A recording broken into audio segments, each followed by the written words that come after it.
are live. Welcome back, ladies and gentlemen. I am one of your co-hosts, Blake Ruffino. Alongside me is my counterpart, Joe DeLeone. Good evening, good sir. Why is LSU always getting into fights, Blake? She shouldn't have been up in her shit. She shouldn't have been up in her shit. I don't disagree with you. I thought that the reaction was very unnecessary for what was a bigger hit? Flau'jae Johnson getting hit by the girl from South Carolina, or everybody freaking out to you saying rest in peace to Lincoln Riley this past week? No one got that. Actually, some people did get that joke. I got more DMs. I got more DMs about Lincoln Riley. Blake, your Joe's reporting that Lincoln Riley passed away. No one saw Joe Biden was the one who announced that Lincoln Riley was dead. Okay. I didn't say anything. I was merely just having some fun with the fact that Lincoln Riley apparently died, according to Joe Biden. Yes, the State of the Union. This is why I don't get into politics, because it then got very political. Wait. See, I don't get into politics either, but for that 1 second, I was like, maybe I could get into this if we had random name mishaps like that happening more often. I got to admit something. I don't agree with you about him being overrated. I know. I was trying to wait, really? Wait. You've always agreed with me on that. Well, let me ask you this question. What is your ranking on Lincoln Riley? Like, what do you think is like, what makes I think he's overrated? Top 20. I don't think he's top 10. Some people have painted him as a top 10, top 5 coach. I think he's top 20. Name 10 coaches that have been to the playoff. That's a good point. Brian Kelly. Well, Nick Saban's gone now, so we can't include him. Kirby Smart, Dabo Swinney, Ryan Day, Urban Meyer. Urban Meyer's not there. Oh yeah. Well, he's obviously not there. But did he get to a playoff, or am I? No, yeah. He did. He got one to the original ones. He won the first ever one. Jimbo Fisher, Sonny Dykes. Jimbo Fisher's not here anymore. But Jimbo Fisher still got to a playoff. That is your question, is it not? Yeah, but we're talking about current coaches. Like, what makes him overrated to current coaches? All right, fine. We'll take Jimbo out of the conversation. Sonny Dykes got to a playoff. Okay, well, he made it to a national championship. He made it to a national championship before. Let me ask this in a different way. Name somebody that's gotten to 3 different playoffs. Okay, Sonny Dykes is a really good example because look how easy it is to get there if you win the Big 12. Lincoln, did you see what happened at TCU this year? Yeah, they stunk. Okay. Riley's team was bad. They weren't that bad.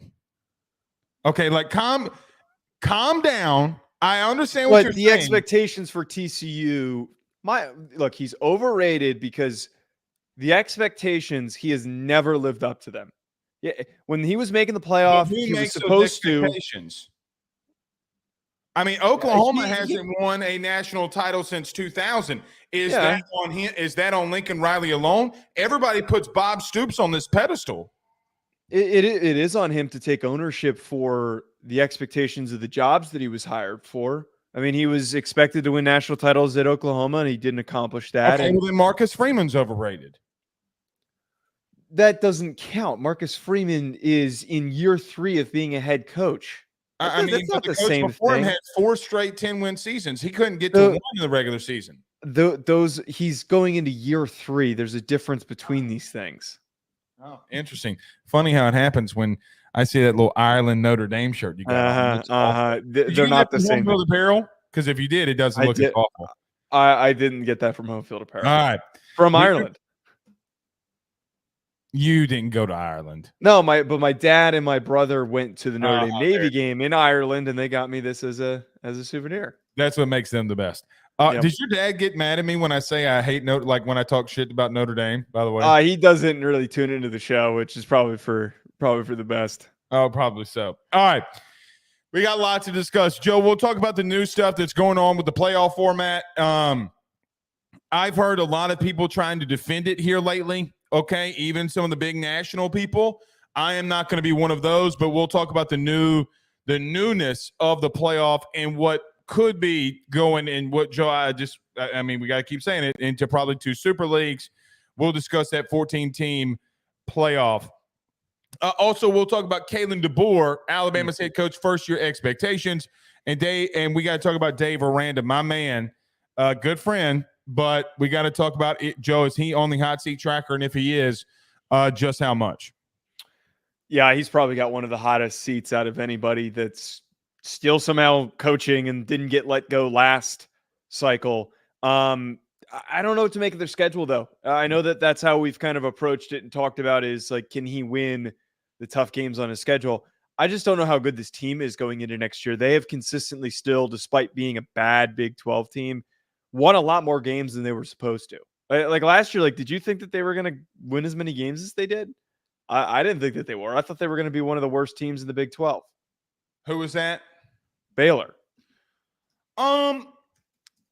Baylor's an interesting thing because Dave did not want to go in the portal, but he has now said that he has had to change his ways. Unlike Dabo, he now sees like, hey man, I can't just develop anybody I want to.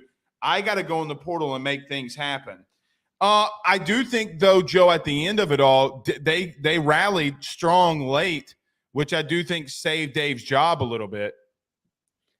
I'm now realizing, why did I think that they won more games than they did? No, they had a losing season. They won 3 games last year. Yeah. Why did I think they won more than like closer to 5? That's because I don't know how he didn't get fired. If I'm not mistaken, they were in like 7 one-score games. Yeah, that doesn't surprise me. So I mean, the ball did not go there. This is Dave's last chance. We'll talk about him, but love Dave Aranda to death. It's just not looking good for him in Waco. So we'll touch on that. Joe, you know what? Let's waste no time here and getting to the show. I must admit though, I've never laughed harder than your Lincoln Riley thing because it was just so perfect. But I do got to admit something that you said on the last show because I went back and watched our last show because I thought I remembered you saying something. It's funny. The Arkansas faithful are now more mad at you than they are at me. And the old saying the same thing. Yeah, the same exact thing. The same thing. And I got to admit, man, Ole Miss fans hate my guts right now because of this whole conspiracy theory. Oh, I have seen the comments that you have gotten on your own channel and then also on this channel in regards to someone commented, "Hey, I found the guy that said Texas A&M is a better football program than Texas." Someone referenced that clip in our Ole Miss comments. That's how I know that you pissed everybody off. Well, here's the thing. They completely miscontext that. Yeah. Completely. Obviously. I just said that of the last 10 years, Texas A&M has a better overall record and a better conference than Texas does. Yeah, it's not hard for them to have clipped it the way that they did. No, you're absolutely right. And then when I say that in the middle of that section, they clipped it out so that I couldn't get in a word in. It's free press. I guess. Free pub. I mean, thanks for tuning in, Ole Miss fans. Thanks for being so mad. All right, let's get rolling. Everybody do us a favor by hitting the like and share all those social media groups. If you're on Facebook, all those SEC, college, Big Ten groups on Facebook, we greatly appreciate it when y'all do that. You're watching us, listening to us on YouTube. Like, subscribe, notification bell, wherever you are listening to podcasts, rate, review, and subscribe. Joe, let's talk about our good friends over at betonline.ag. Don't go anywhere. We got lots to discuss next. BetOnline is the fastest and easiest way for you to wager on all of your favorite sports, contests, events with the first-to-market odds and lines. Find reviews for all the news for each league, including Major League Baseball, NFL, NBA, NHL, combat sports, college sports, esports, and even golf. BetOnline continues to be the top online resource for all of your sports information for live in-game betting, props, and futures. Head on over to BetOnline today and use your mobile device to join and make your first sports bet. Use our promo code BELIEVE50, that's BELIEVE50, BLEAV 50, to receive your 50% off welcome bonus on your first deposit. That's betonline.ag, betonline.ag. We're back. And I guess during the break, I pissed off South Carolina fans because I said one thing wasn't equal to the other. Why do I have the propensity of pissing people off? Oh, you're talking about the LSU thing that's been David happening. Lanirio, David Lanirio on Twitter says, "God darn it, you're dumb." I think you'll be okay. Doesn't say "God darn it" though. I think you'll be okay. Yeah, I think so. All right, Joe. So look, the off season. Here's your end point or your Clipper point. Here it is, Joe. I don't even know how I want to start this. Joe, for far too long, at least over the last 3 years, we have had so many changes during the offseason. This year, obviously coming with rule changes in reference to the 2-minute warning, microphones and helmets. Now it's looking like we're going to go to that 14-team playoff instead of not even having once the 12-team playoff. There are new rules and structure behind this. What are your thoughts about what's going on with a potential 14-team playoff? Yeah, I'm moving past us yelling about even expanding the thing because we're already too far gone. This thing's already going to happen. It sounds like this is already starting to pick up way more steam than I think that we want. But right now what's being proposed, which is the whole, and this is so convoluted. This is so unbelievably convoluted. 3, 3, 2, 2, and 1, which means 3 automatic qualifiers for the SEC and the Big Ten, 3 automatic qualifiers for the Big 12 and the ACC. No. Sorry, 2 for the Big 12 and the ACC, and then 1 group of 5 team is going to get in. I have no faith that that is going to pass. I really don't think that the other smaller conferences or weaker conferences in the ACC and the Big 12 are willingly going to let this pass. And that's already starting to happen. There's already been pretty significant pushback that this is not a competitive, fair environment if they did do that and allow 3 to the 2 for the SEC and the Big 10 compared to the Big 12 and the ACC. I really don't think that we're realistically going to get something like that. It's not. Can I tell you how it's not? Go ahead. Because hypothetically, now we're going to talk about this offseason. Can I tell you a team that I think is a really big sleeper this year? Mm-hmm. Miami. But what I don't know is if they'll play in the ACC championship game. So hypothetically, now it won't happen this year, but say there's an instance in the ACC, teams don't leave, Florida State's still there. Joe, they can have 3 playoff worthy teams. Clemson, Florida State, North Carolina. North Carolina State, Joe, at the end of the year was on the brink. I mean, they're 9-3. I mean, with all due respect, if they win one of the Louisville, another one, like what are we discussing? But North Carolina State too, they had 3 teams that could have made a playoff. Like what are we remotely discussing here? Because I will tell you this: are you 1,000% sure that Louisville shouldn't have been in a 12-team playoff last year? Because they would have probably gotten in if they would have probably gotten in. But Florida State would have gotten in. They would have probably gotten in, but there would be another team that probably would have been worthy enough to get in there. There is a you can't do this. This is why, and I know you said, well, let's try to move past the arguing about changing it, but this is why about 2 or 3 weeks ago when we had this conversation about automatic qualifiers that I said is stupid. At any given moment, Clemson, Louisville, Florida State, Miami can be playoff caliber teams. So you got 2 spots, okay, for 4 teams. You know what's going to happen after that? They're going to say, well, we need to expand more. We got to expand more. Tell me that that's not what they would want to do. Yeah. You know that's what they would want to do. Now, yeah. Are there going to be more teams? I mean, I think what they think is there's not going to be more than 3 teams that deserve to be in the playoffs from those 2 conferences. But, I mean. Well, here's my whole problem with the whole thing. It's too many teams that are getting guaranteed spots from each conference. Like we have to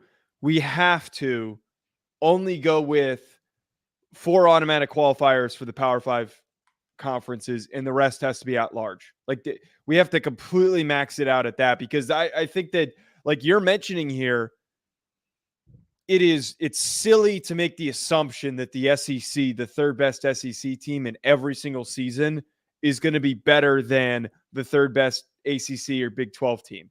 Like I don't really agree with that. This year, though, that LSU would have beat Louisville. Yes. Okay, we can pull from this year to prove that point, but I don't think in the down future we can assume and just guarantee that this is always going to be the case. I would rather just be at large and just let the committee pick. And I know that there are all these issues where everybody complains that the committee is incompetent and that they always struggle to make the right decisions, but at least allow for the committee to make the wrong decision and the blame fall on them. That's what they're there for. They're there for that specifically. No, that's all I was saying. If you're the SEC or the Big Ten, why would you want automatic qualifiers when you know that you're going to get that many teams in anyway?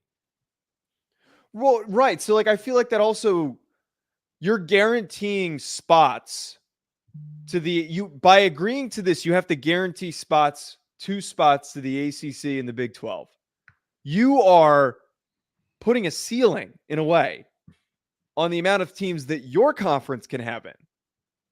You are limiting the amount of open spots. You could, if things go really freaking well, you could have 5-6 teams that get into the playoff with 14 teams. Oh, dude, the SEC would have had 4, potentially 5 in this year.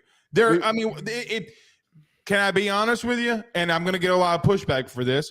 This is the kind of moves that make people scratch their head. If everybody looks at Greg Sankey and says, "Oh, he's amazing." No, you trying to do this makes you look dumb, right? You trying to only allow 3 of your teams in here makes you look really dumb. Because trying to guarantee admittance for those 3 it removes the amount of opportunities for the rest of your teams. Well, basically what he's saying, Missouri and LSU saw, if it were this year, LSU, Missouri, sorry, you're not good enough. Meanwhile, regardless of who's playing and who's not playing, Missouri goes to the Cotton Bowl and spanks them Buckeye cheeks, right? Joe, this is what I was trying to talk about a couple weeks ago about why automatic qualifiers are so stupid. And people are like, "Oh, well, you win your conference." Who gives a flying damn about who? Because I don't think these things are related. I don't think that they're related. They are related. Can I tell you how they are related? Yeah, go ahead. No, they're related in the sense of that they're agreeing more with what you said about if you went. Yes, they are. No, they're not, because this is an extreme. This is an extreme. This is 11 teams guaranteed spots as long as they win their conference. No, they're guaranteed. What they're saying to you is, Joe, is to your point a couple weeks ago about, well, if you win your conference, you deserve to be in. But I don't think there's anything wrong with that. Well, Joe, you literally said that 2 weeks ago. Yeah, and I don't think anything's wrong with that. It is, because college football is not like the NFL. A 7-9 Seahawks team can't be the NFC South champions. It just cannot happen. A group of 5 team is not – number 12 Liberty is not beating Georgia. I am sorry. No, obviously. Obviously not. You know who else isn't? Who was the Big 12 champion this year? Texas. It was Texas. They're gone. You know who would have been this year? Kansas State. And Kansas State lost to Missouri on the road. It would have been Oklahoma State, but continue to make my point even better. Thank you. Look, these are not related. These aren't related, because my whole argument was that if you win your conference, that deserves getting the automatic qualifier, automatically qualifying for the playoff. That's got to be 14 at large. It has to. That is too much. That is putting too much into the hands of the committee to make the right decisions. What are the games for then? They will no matter. Well, give the champions. That is what the games are for. That's what I'm saying, is that you play the most important games. You get to your conference championship. You win your conference championship. You go on to the playoff, and you theoretically get a bye as well, because you're better. Can I ask you a question? Okay. Hypothetical. Mm-hmm. Please don't get mad. I'm sincerely asking you this question, okay? Okay. What happens when Utah goes to Florida and loses and then wins the Big 12? So let's just say hypothetically. Are we saying that Florida's a bad team? Yeah, like let's say if this would have happened 2 years ago and Utah wins their conference, but they lost to a 6-6 SEC team. Are you going to sit here and tell me that team deserves an automatic qualifier? You understand though that there's probably a higher likelihood of the third best SEC team that goes on to play in the playoff that will lose to a SEC team with a losing record. There's a higher likelihood of that happening than Utah losing to Florida and still going on and win their conference. Because Florida made a bowl game 2 years ago. Still, they went to a bowl game. You're talking about the 13th ranked. Joe, Vandy was better than Florida 2 years ago. Vandy. My point is, it's such a specific example. But it's not. It is such a specific. It is conference games. That is not going to be a common occurrence that a low-tier team in a conference is going to beat a conference champion. That is a pure circumstance that happened that one year. We've literally seen it. That's the one time that it's happened. That's the one conference champion go on the road to a 13th team in the SEC and lose. That was last year. And I'm saying that is an exception. That is an exception. That is not going to be a common occurrence. What if that's their only loss? Like, teams get upset all of the time. But it wasn't their only loss. Okay, wait. How about this? Auburn was shit this year. If they beat Alabama and there's a 12-team playoff, what do we do in that circumstance? But they didn't. They should have beaten them. There's got to be a form of reality. There is reality here. There's nothing wrong with having an importance for winning your conference. And I know that we're rehashing an argument. I don't mean to rehash the argument. Well, you brought it up.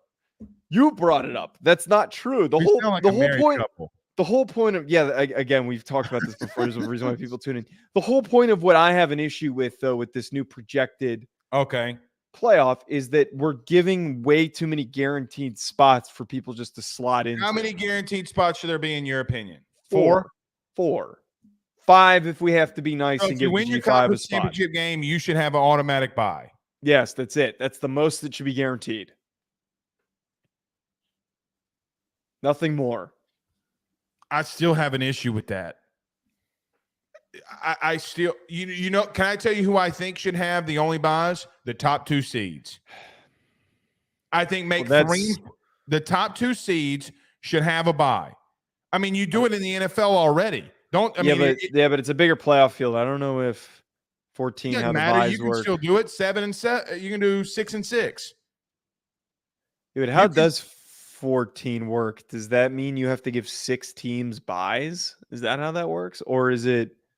I don't know. That's a great question. Yeah, I guess you kind of have to. Let the top 2 seeds have a bye. End of story. End of story. 10 teams can't play each other. No, they can't. 10 teams can play each other. Obviously, they can play each other. They'd each have a matchup. But my point is that there's no bracket that can be created with 10 teams without having more than 2 buys. It needs to be divisible by 4. It would have. It's 8 teams in the first round. 14 as a play-in. One team's got to do a play-in. I mean, that actually I have no problem with. That I don't have an issue with. You know what the ultimate problem with all of this is? What? There's not 14 teams that can win a national title. There's not. There's not going to be 3. And I got to be honest with you. Everybody told me last year that there were 6. Here's the truth. No, there wasn't. I don't think Texas couldn't win it. You know why? Because they lost to Washington. I think if Texas plays Michigan, it could be a completely different I think story. Texas gets their shit kicked. I mean, Alabama with a slightly better quarterback, beats Michigan. But here's the point. If they had this, if they had that, but they don't have this or that. That's why they're losing. It was one of the most highly contested playoffs that we've ever had. It was the most competitive playoff, I think, in my opinion, that we've ever had. No, I got to. From a multi-round standpoint. Georgia, Oklahoma was the most competitive, in my opinion. And then If you're talking about semifinal. I'm talking semifinal to national title, albeit the national title game was lopsided. It was still a competitive matchup coming into the game. Well, I just hate these automatic qualifiers. I think they're so awful. You have to have them to some extent. These Okay, well, conferences aren't going to agree. Then have 4. Then don't have 3, 3, 2, 2, and 1. Well, that's the whole part that I'm bringing up here is that. And then you still have 3 at-large bids. I want to know whose dumb idea it was to do the stupid 3-3-2. I mean, that's insane. That is egregious. That is overkill. I don't know. I really don't know. But I do, again, we're going to continue to have these discussions, and I'm going to continue to say the same thing. The 12 or 14 best teams deserve to be in. And you know what, Joe? Can I be honest with you? If you want to complain, if teams 10, 11, 12, 13, 14 want to complain about who should have gotten in and who shouldn't have, well, there's other games that you should have won that you didn't, so you really don't have a lot of room to complain about. But here's where I keep getting upset when we talk about this, is at the end of the day, the 14 best teams or whatever that get to compete for this, the conference winners are going to fit somewhere in that. We're never. No, you're misunderstanding. You're misunderstanding what I'm saying. If teams 10 through 16, like let's just say team 15 and 16 doesn't get in. Yeah. Okay. And they say, well, we beat Missouri this year. We should have gotten in over Missouri. Well, you shouldn't have lost to Ole Miss. You shouldn't have lost to Alabama. You shouldn't have. And yes, I'm talking about LSU, but you shouldn't have lost to Florida State. There are going to be more games that you could have won that you didn't. So you can argue, you can make all the excuses that you want to, okay?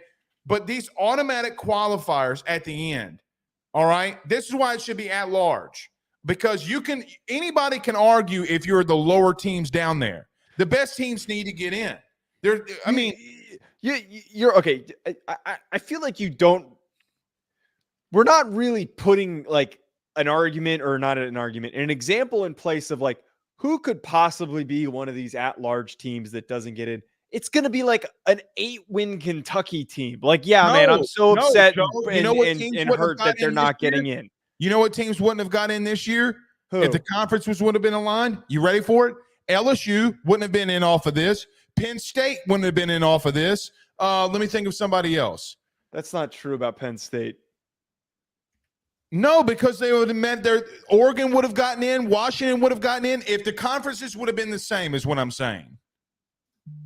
If the automatic qualifiers were enacted, okay? Okay. Penn State would have not gotten in because they meet their automatic qualifier. That's not how the automatic qualifier works. Yeah, you don't just like you. So the champion, I'm assuming the next, the runner-up, and then your other. Yeah, but that's not what I thought we were arguing. I thought we were just arguing that you're arguing for the 3-3-2-2-1-1 shit. Right. That's what I'm saying. I'm arguing with you still though about you're saying that there should be no automatic qualifiers at all.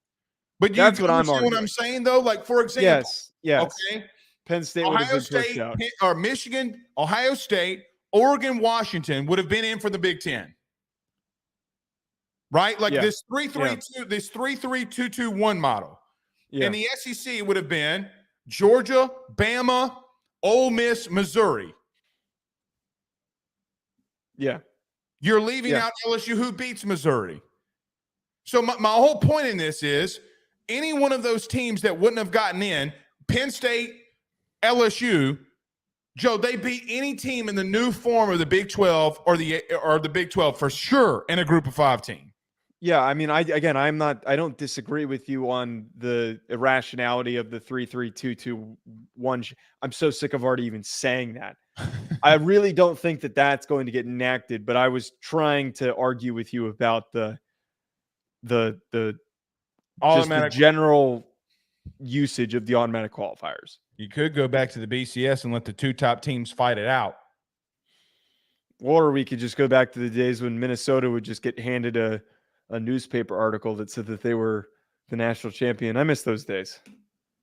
I miss those days, Blake. Travis says none of this really matters. It's just a reason for the Big Ten and the SEC to break off. Break off from who? See, here's the problem that I have.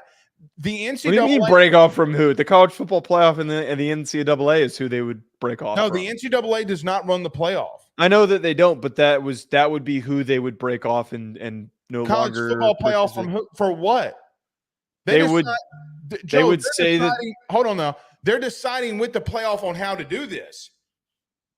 This is this is the playoffs. They were the ones who were pushing for the 3-3-2-2-1 thing. No. I'll pull this up.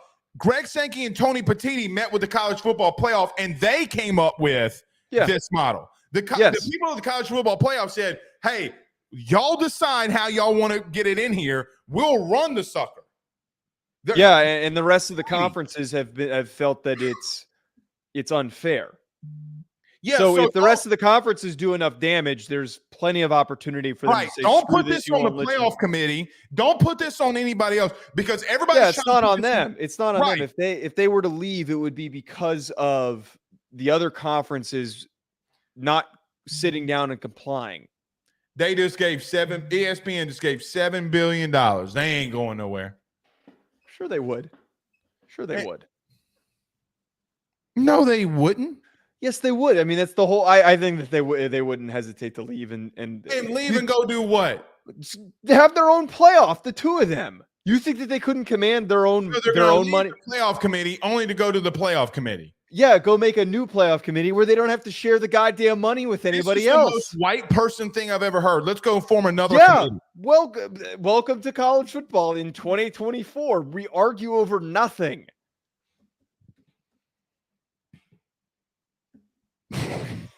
Great. Well, I mean, it's just the truth. I hate where the sport is going, to be honest. I hate it. It honestly pisses me off. I'm not. Look, it sucks, but at the end of the day, as long as the games are competitive and I don't have to watch bad bowl games, like I know that's not. I'm probably in the minority there, but as long as the games are good, that's all I care about. You know why the games aren't good right now? Why, like, kids opt out and they go in the portal and all that stuff? No. You know why semifinal games aren't good right now? Most of them. Why? Because there aren't 4 teams that can win a national title. When LSU, Alabama, Clemson, when they were in their run, Georgia blow teams out in the semifinal, like blow their freaking gaskets wide open and blow out a team in the semifinal. You know why that continues to happen? Why Michigan State gets blanked, Joe, in a semifinal? They aren't good enough. That's why. Wait. Over these teams in the semifinals and these 4 seeds with a big paddle that's got holes in them to pull the suction when you pull back in your booty cheeks. When you pull back. I still disagree with the notion that it's just because one team is so far more dominant than the others. I'm not including TCU, Georgia, because that is a rarity at what happened. It's not a rarity. We will never see something like that happen again, except for the G5 team that has to play. Can I tell you why that's not true? Because I can literally name 2019 LSU that did that shit to Oklahoma. I'm sorry. They didn't win by 60 against Oklahoma. But, Joe, there's been numerous semifinals where teams are getting blown out. Yeah, and my argument that I was about to say is the fact that there is a limited amount of diversity in the potential matchups. There is a such thing as certain matchups being bad for other teams.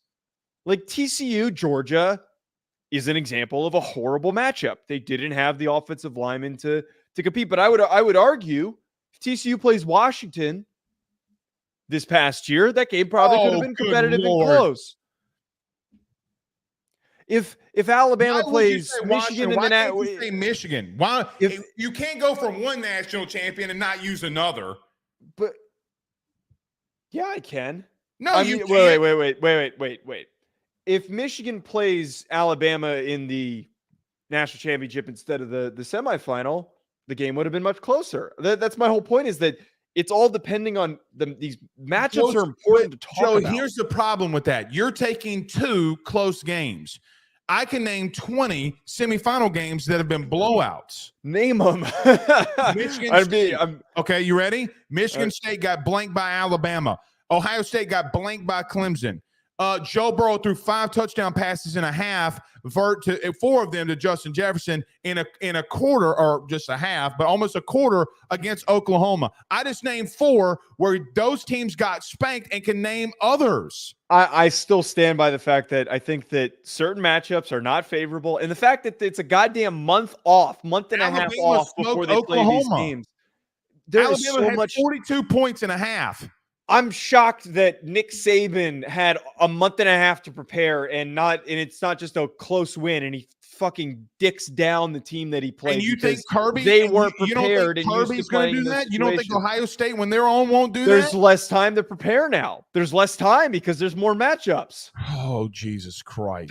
There are more barriers to entry. It's not going to just be an unscathed 1-on-2 games and then you win a national title. All right. Y'all keep saying all that shit. Y'all keep saying it. Watch. Athletes, Joe, there's nobody in America that can stop Georgia when they go 34 dive like they did to TCU and clap them ever-living frog cheeks. I mean, they have to stay healthy for what is it? TCU couldn't even catch up to Stetson Bennett, for crying out loud. I guess, again, that's a very unique example. Sure. All right. You want to get to these first-year expectations to Kalen DeBoer? Yeah, let's do it. All right. So, Joe, it is now a new era in Tuscaloosa. We actually been seeing some clips. Womack, the DC there, was posting a video to a recruit that got posted on Twitter of them being out at practice.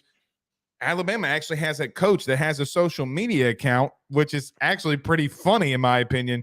The new era started, spring camp had started for Alabama, which then now the new era is here. Joe, what is the realistic first-year expectations for new head coach Kalen DeBoer?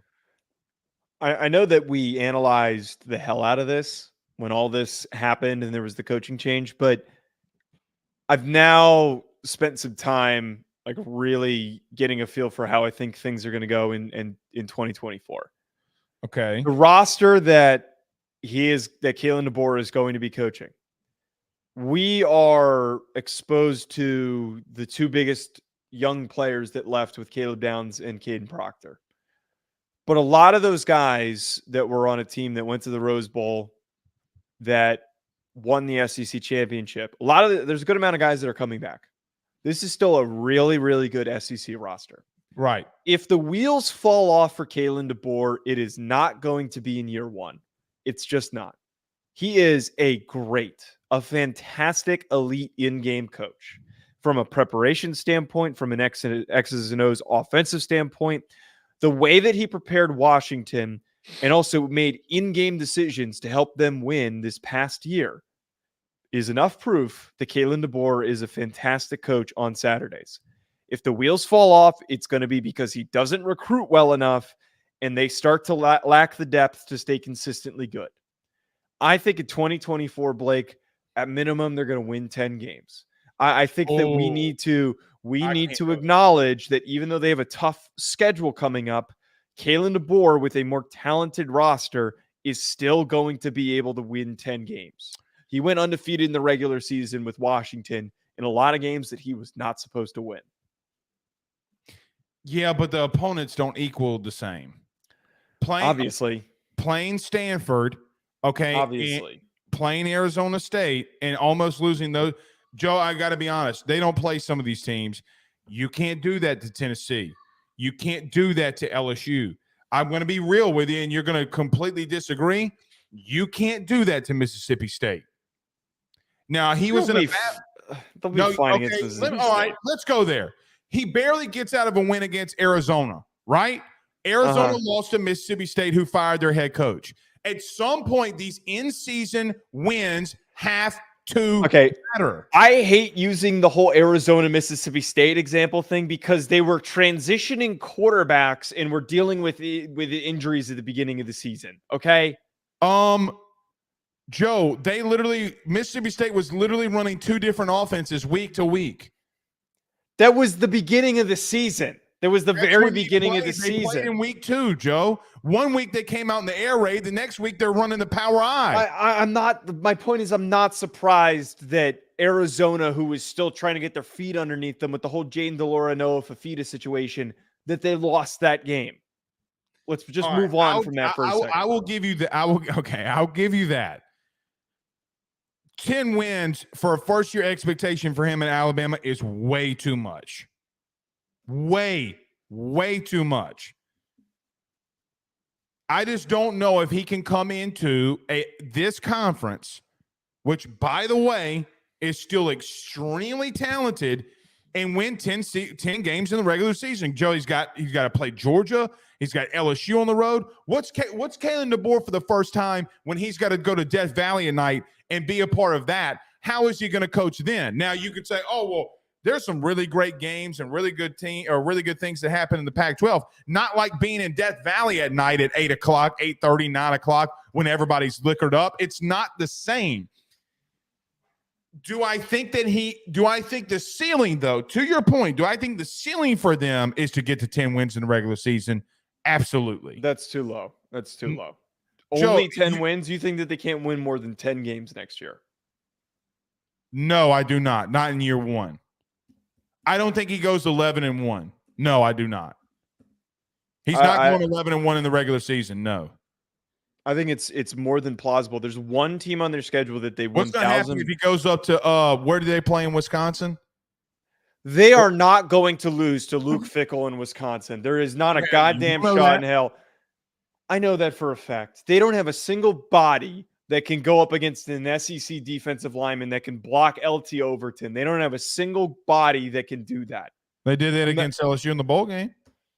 I'm not worried about it. One thing that held back Alabama, and they still found ways to succeed, was how mediocre their offense was. Did it get clicking at the end of the season? Yes, it did.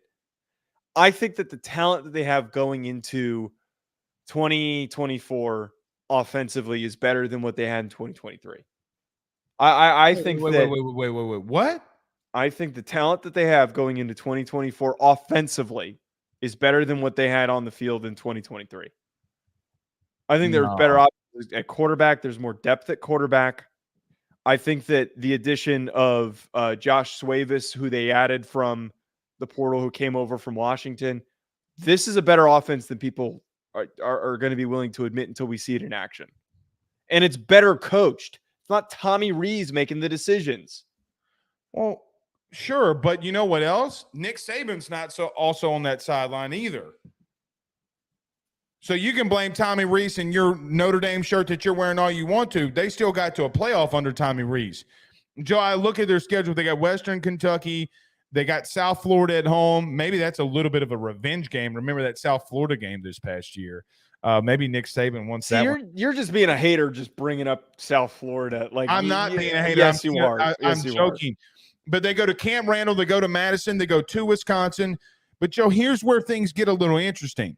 They got Georgia, okay, but they have some easier games after that. They go to Nashville. They got Vandy on the road. Then they got South Carolina at home. But here's the stretch, Joe, that I don't think that you're looking at. Tennessee, I have it written down. Missouri at home, LSU at LSU. Then they got to go they got Mercer in between. Then they got to go to Oklahoma and then the Iron Bowl. Joe, he's losing 2 of those 6 games. It is happening. He's not going to go 3-1 against LSU, Missouri. He's not going to. Who was the other one I just mentioned? I already lost him. And Tennessee. It's not going to happen. When he's got to go to Knoxville, Rocky Top, you'll always be. I can't believe I'm the one who is supporting Alabama right now after what happened this past season. Look, Blake. 10 wins is them getting to a playoff. I'm saying that's their ceiling. I think he's going to lose 3 games. I think they're going 9-3. I don't think that there's a way that you can say that there's 10 wins for sure right now on this schedule. Brian Kelly got LSU in his first year to 9 wins with limited scholarship players and a worse roster situation. A worse 10. It's 9 with a worse roster. If Brian Kelly could do that with a worse roster 2 years ago in his first year, Completely created differently. No, it's not. It's the same thing. It's a first He had year a for a Heisman coach. Trophy winning quarterback. Jaden Daniels is 2 years ago, Jaden Daniels was not a Heisman Trophy winning quarterback. I completely disagree with that. He didn't play nearly at the same level at all. No, he ran for over 100 yards on Alabama. He threw for 200 yards and a half versus Georgia. What are you? Then why didn't he win the Heisman in 2022? Because all you little draft Rudy Poos wanted to say no, stop. Look, Jalen Milroe, some people argued should have been at the podium this past year for the Heisman Trophy. I didn't say Jalen Milroe should have been at the podium, but some people argued that he should have been with a better offensive coordinator. Gee, I wonder what Jalen Milroe could do. All right, I did say that. I can't, for me, Joe, go 10-2 for him right now. There's no way. Joe, think about all the things that he's having to replace on the coaching staff. All these kids are having to replace. By the way, the spring portal hasn't happened yet. So he could lose more. That's fair. And I've even said that there's a possibility that more kids hop in. But the reverse could happen. They could end up. Oh, for sure. They're going to add some pieces. I think they might even add a running back in there. But look, is Sam Miller going to be the dude? I mean, who knows? All this comes down for me is that I just think it's so easy to look at their schedule, to look at Kalen DeBoer in his first year, and to just immediately go, they can only get 9 wins. He is a very I didn't say that though. I know that you're not doing that. I'm just saying from my own perspective. Okay. When I sat and I rationalized it in my way, Kalen DeBoer is a phenomenal in-game coach. He is a great in-game coach. And I actually would rather pick and lean on a guy who I know can make strong in-game adjustments and can make the right play calls and the right decisions offensively to help my team win. I'm going to pick that over just assuming because it's his first year, he's going to lose 3 games or more. I just don't think that he can beat Kirby. I don't think he can beat Heupel on the road, and I don't think he can beat Brian Kelly on the road. That's what it comes down to for me, Joe. If I'm just being honest, I don't think that they're not going to beat Georgia. I think Georgia's out for blood. As Pooh Shiesty says, back in blood. I think that's kind of, I'm going to be a little real with you. I really do think that Georgia game is going to be a bloodbath. I don't think that's all right. Yeah. Give me Georgia plus 14 or minus 14. All right, that's excessive. If they lose, it's 14. By 10. If it's a blowout, it's 10 points. Here come the dogs. Get ready. There's no shot. There's no shot. Also, I want to see how Kalen DeBoer reacts in the SEC at Tennessee. With all due respect to Kalen DeBoer, this is not going to Stanford. Joe, the close I'm not saying we were discussing it is, but we write them off every time that they played against USC. We wrote them off both times that they played Oregon, and he still was the more prepared coach and the better in-game decision maker. Well, can I ask a question? I keep hearing the take that you had earlier. Games that they weren't supposed to win. Okay, the only games were Oregon. They were favored in every other game. They were favored in literally every other game. They were, but most people were still picking against Washington, including yourself, on a week-to-week basis. That's not the argument. What I'm asking is people are saying that he outcoached, in game than other coaches. Well, who are they? Okay, Dan Lanning. Lanning, who is considered to be a better coach than him without accomplishing anything. I don't think that that's true. A lot of people believe that. I like Dan Lanning, and I think a lot of people think that Dan Lanning's a better coach than Kalen DeBoer. I mean, Alabama even might have, considering that he was one of the earliest names that was brought up for the opening. Chris Lowe said that was bullshit. Okay, I see where you're coming at. I see where you're coming at with that. Okay, I will admit where I'm wrong. Okay, I guess I misinterpreted what people were trying to say with that. Look, bottom line comes from me. I think that their ceiling is they're 10-2. They're in the playoff year one on the DeBoer. I think for me, I'm just going to go 9-3. I think they're going to lose their 3 big games. I think they're going to lose to Georgia. They're going to lose on the road to Tennessee. They're going to lose on the road to LSU. That's just how I view it. So We got a super chat in here. Emperor on YouTube with a $4.99 super chat says Bama can lose to Wisconsin. They got held to 17 points by South Florida with Saban.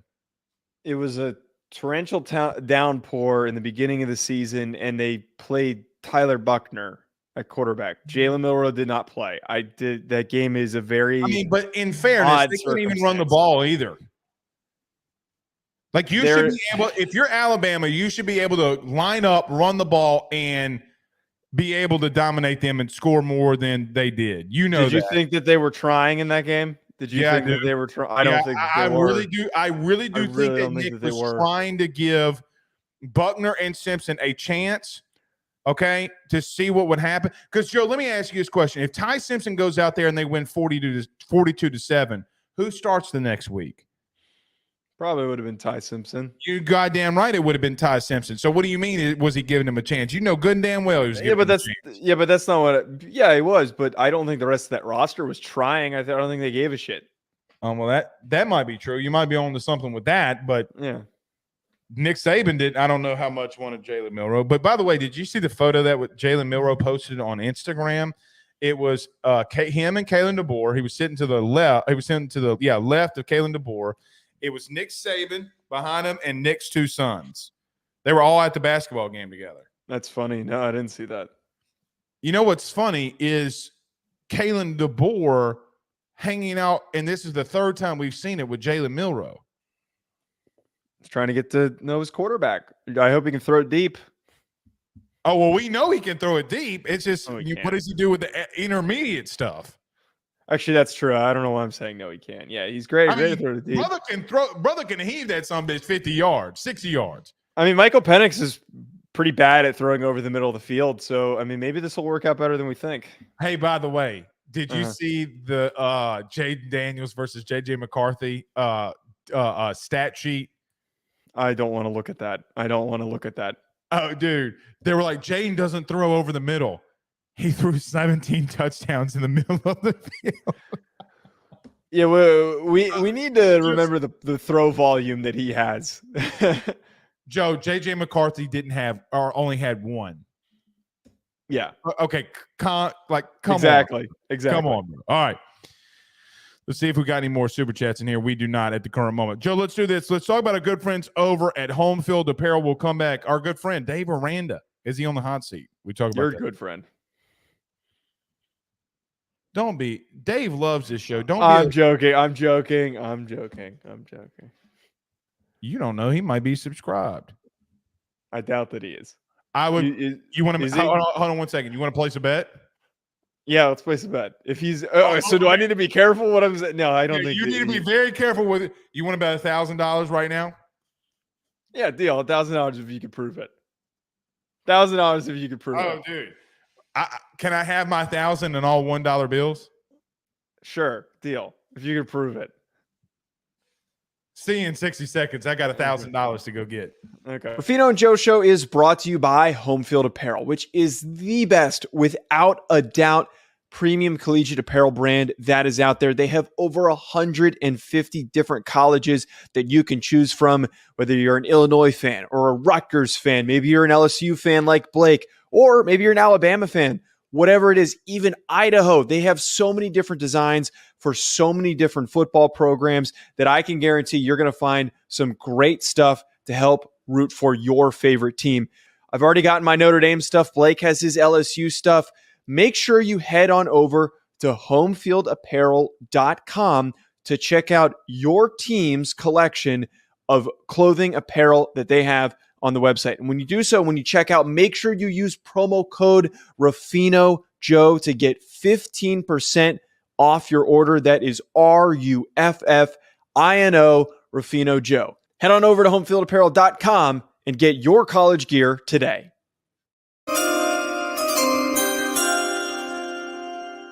I want my $1,000. You're not going to. How are you proving it? I'll just send you a screenshot of the text. Okay. All right.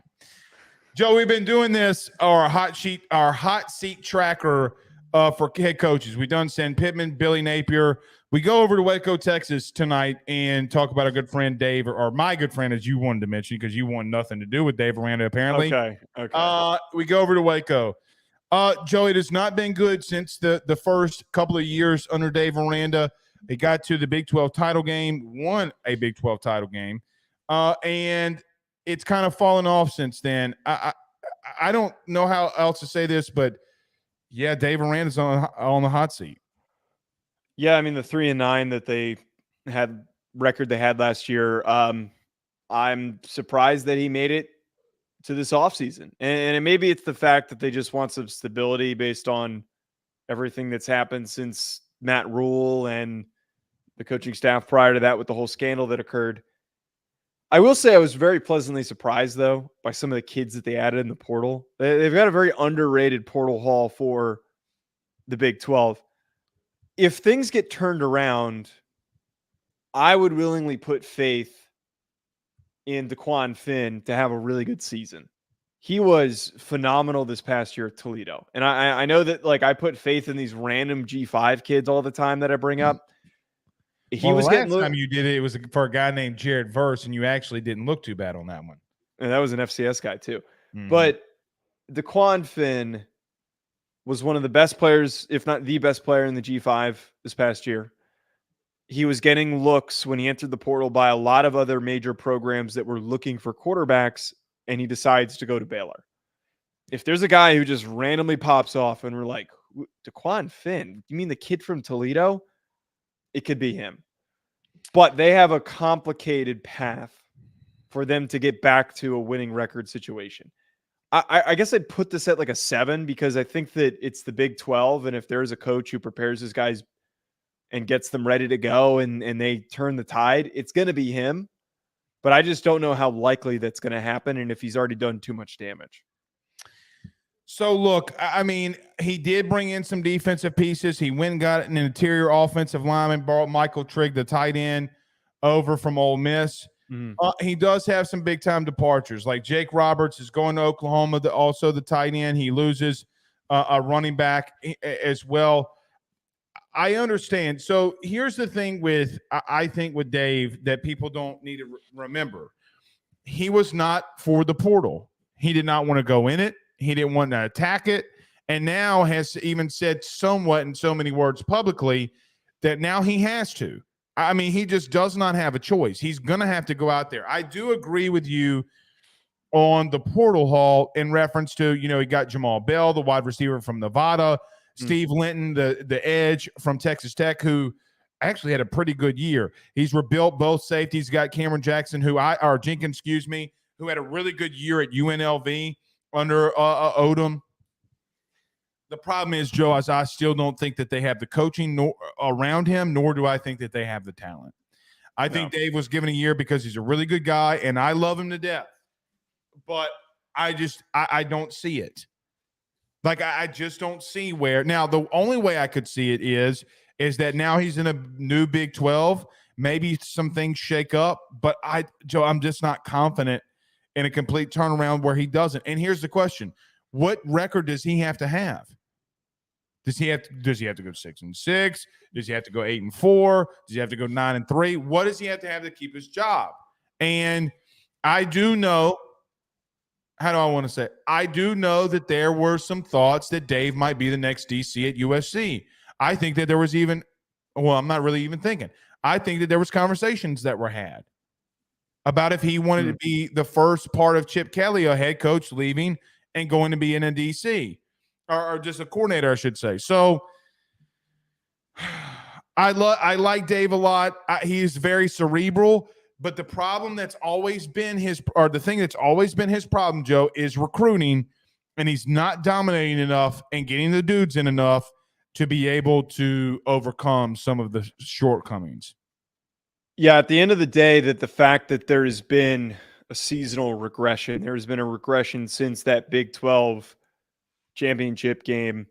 It's been a slow drop-off every single year since then. That, to me, is proof that, one, they're not recruiting well enough in the high school ranks, and two, they're not doing a good enough of a job, as you talked about and brought up how he was reluctant to use the portal, has not done a good enough of a job filling those holes, filling those gaps through the transfer portal. It's all talent acquisition. All right. All talent acquisition is important for success in college football. I think you bring up the most important part of this, though, is like how many games does he need to win to buy himself time? I would say 7. Oh, 7 or 8, something like that. I mean, like, does he at least play close in all of them? Because he got blown out a couple games last year. Like, yeah, they got blown bad, out. Very bad. So I just think he's got to win 8 games. I don't think that's a lot. It's a huge undertaking. That's a lot to ask of him. I mean, Joe, we're going in the year. We're going. Well, he's been there since 2020, so we're going into year 2020, 2021, 2022, 2023. We're going into year 5 with him. Here's the thing, though, is that like that middle flesh of the Big 12, it's not great. Like, there's no reason why he can't. Yeah, like he should be better than UCF, Cincinnati, all those teams. Right. These are the hardest games that I wrote down for him next year: Utah, Colorado, Iowa State, Texas Tech, Oklahoma State, West Virginia, Kansas. Did you just say Idaho? Iowa State. I thought you said Idaho. I'm like, not the Veldastas or whatever they call themselves. No. The Vandals. Vandals. My point is, they got one of the harder draws in terms of the teams that they have to play next year. But if there's a conference for a team to build a little bit of momentum and win some close games, it's Baylor. Maybe. I just have no real feeling on what Dave Aranda is going to do. I hope he turns it around. I think he's a great coach on the field. I think he's developed a lot of guys. What's going to continue to be his issue, and what has always been his issue, regardless of where he's been, whether it's Wisconsin or now at Baylor, okay, he's just not good enough at recruiting. And that's just the stone cold truth. Where I'm still so confused why he took this job. All right, I'll tell you. Him and Orgeron had it out. Okay. I think Orgeron wanted to move on from him. And I think that LSU's administration, when Matt Rule left, okay, did push Dave and talked highly of him when Matt Rule left and went to Carolina. And that is how Dave got the job. You know what job he was about to get was UNLV. And then the Baylor job opened up, and then Dave wound up going to Baylor. That's how it wound up happening. Huh. I don't think that Dave wanted to leave Baton Rouge, to be honest. I mean, it's such a weird trajectory to go on to become a head coach. If you, Matt Rule went there. I don't think that Baylor. Art Briles was there. It's a building stone for coaches to go elsewhere. It's just hard to win there. Very hard. It's impossible to win there because like you have to compete in recruiting in the state of Texas with Texas Tech, Texas A&M, Texas, TCU, SMU, and Houston. Joe, you didn't bring in one 4-star recruit. Right. He's getting his ass kicked. He's getting his ass kicked. They are it's going to continue to be his problem. I hate it for Dave. I like Dave a lot, but again, I'm going to continue to say it. He's just not going to recruit enough at a high enough level for you to win there. For him to win there, it's not going to happen. It's crazy. I know. So it sucks. He does seem like a good guy. You know why? Good guys in the coaching community normally get another year when they're nice. People who are assholes don't get second chances. Like Zach Arnett, who we argued about on Wednesday. We didn't really argue. You didn't want to agree with me. I just said he was an asshole to the media. I didn't say he was an asshole to the coaches or the players. The players loved him. Do we know that, though? Yeah. All right. Okay. All right. Okay. Mark says, Bama fans are now trying to say DeBoer is a better coach than Saban. Who said that? I don't think anybody's truly saying that. There's no I don't think anyone has said that. All right. We will see y'all again tomorrow. Good show, bud. Yeah, great show. All right. We'll see y'all tomorrow. Y'all have a good one. Peace.